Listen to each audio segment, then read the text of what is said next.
A cinder cone, also called a scoria cone, is a volcano composed of volcanic cinders, or scoria, or small rough particles of hardened lava. When lava that is highly charged with gas bubbles erupts from a vent under pressure, it tends to shoot straight up into the air. This effect is called a fire fountain, and it can sometimes be hundreds of meters high. Blobs of the frothy lava break apart, cool quickly, and fall relatively close to the vent. Over time, a cone-shaped hill builds up around a circular crater. Cinder cones are the simplest and most common type of volcano. They can develop as freestanding volcanoes, but can also grow around new vents on the slopes of existing shield volcanoes or stratovolcanoes. Because the cinders that make up a cinder cone have already solidified by the time they hit the ground, the cone is just a pile of loose particles, pretty much like a sand dune, not cemented together by flowing lava. However, because each cinder has rough, jagged edges, the particles tend to lock together, and the pile is relatively stable at the angle of repose, about 33 degrees. But it's not strong enough or dense enough to support the quieter, unfizzy lava that emerges later in the eruption, so that lava often flows out under the base of the cinder cone and forms a smooth pad for it to sit on. Cinder cones can grow quickly, but they don't become giants. Big for a cinder cone is just a few hundred meters high, but cinder cones often piggyback on much larger volcanoes. Cinder cones are a friendly face of volcanic activity. Their fire fountain eruptions are beautiful and dramatic, and because their lava tends to fall straight down and cool quickly, they don't endanger thousands of lives or lay waste to vast areas. It can be relatively safe to view these eruptions close up. Of course, with any erupting volcano, relatively is an important word.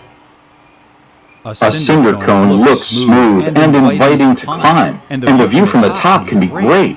But unless you stick to an established trail, make sure you have the right footwear. Scoria particles are glassy and sharp and will tear up your flip-flops in no time. Sturdy hiking boots are best. Also, it's smart to wear tough clothing that will give you some protection if you fall.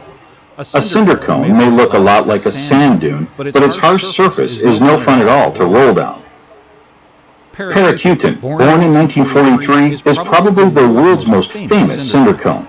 It started as a mysterious cloud of ash and small rocks in Dionisio Pulido's cornfield in Michoacan State, Mexico. He and his wife were working there at the time, but fortunately were able to get away.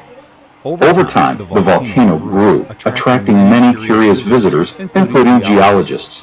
Although it eventually grew so large that the village had to be abandoned, the growth of the young volcano was slow enough that people had time to move away. No one died from the eruption itself, although 3 people were struck and killed by lightning from an ash cloud.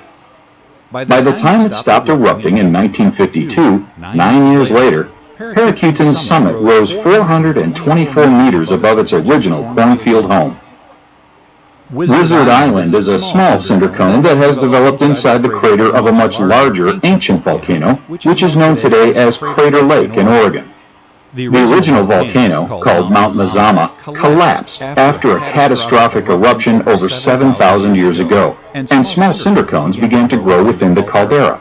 However, it also began to fill with water, and today Wizard Island is the only cone that rises above the surface of the lake. Crater Lake and its surroundings are now a national park, and Wizard Island attracts thousands of tourists and hikers every year. Cinder cone volcanoes are volcanoes whose cones are composed of small, rough particles of solidified lava. The cone builds up over time from lava eruptions that shoot straight up, break apart, cool rapidly, and fall near the vent they erupt from. It can grow as freestanding volcanoes or around new vents on the slopes of older, larger volcanoes. The scoria, or cinders, that make up the cones are not cemented together, but are interlocked by the roughness of their edges.